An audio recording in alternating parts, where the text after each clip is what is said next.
During the Victorian era and earlier plague outbreaks, people believed some truly bizarre things about disease and medicine. And once you hear what counted as a cure, you'll be grateful to be alive today. Imagine you get a headache. Your doctor says, find a live chicken, shave its backside, and strap it to your head. Really? For millions of people living through Europe's great plagues, this wasn't a joke. This was real medicine. For centuries, people believed diseases were caused by bad smells, a concept called the miasma theory.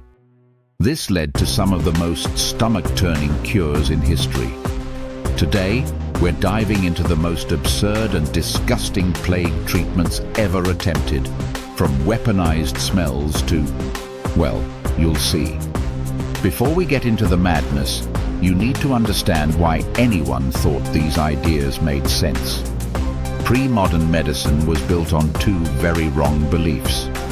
First, the miasma theory, the idea that foul air from sewage, garbage or corpses literally caused disease.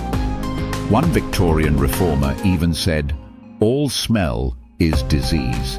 So if you wanted to stay healthy, you had to fight the smell. Second, the ancient Greek theory of the four humors still lingered. People believed the body was filled with four fluids: blood, phlegm, yellow bile, and black bile, and sickness meant one of them was out of balance. The cure? Drain, purge, or rebalance the fluids, usually in ways that sound more like torture than treatment.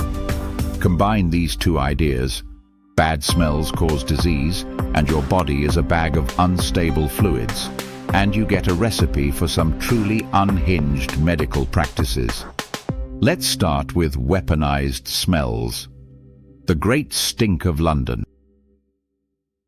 If the plague was caused by deadly vapors, the logic went, then you could protect yourself by surrounding yourself with a stronger smell. Wealthy people carried nosegays, little bouquets of herbs or flowers to block out the stench. Those creepy plague doctor masks with the long beaks, they were stuffed with spices to filter the air. And for the poor, there was always tobacco. During some outbreaks, smoking was encouraged as a public health measure. At Eton School, boys could even be punished for not smoking. Next came the poison cures. Doctors believed that powerful poisons like arsenic and mercury could draw pestilential particles out of the body.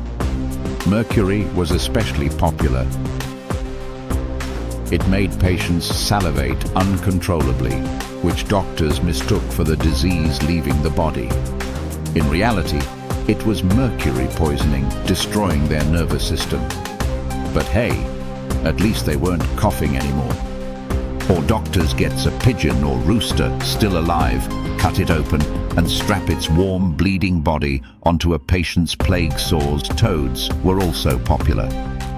People wore dried toads as amulets or placed them directly on swellings, hoping the toad would absorb the sickness.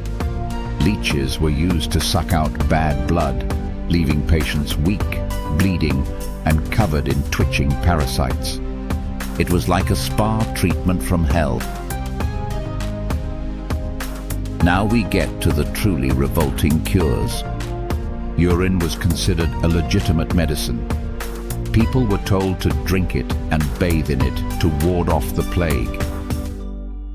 There were even professional urine collectors who sold it to doctors. But nothing compares to the human excrement plaster. Fresh human feces was mixed with lily root and tree sap and smeared directly onto lanced plague sores. The wounds were then tightly bandaged, pressing bacteria-rich waste into open flesh. The idea was to draw out the disease. In reality, it was a fast track to sepsis. And finally, the most infamous cure of all, the shaved chicken butt poultice.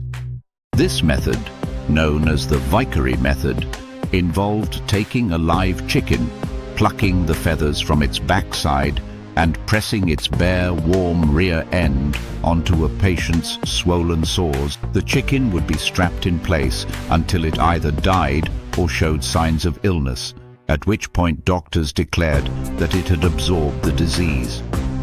This wasn't fringe quackery.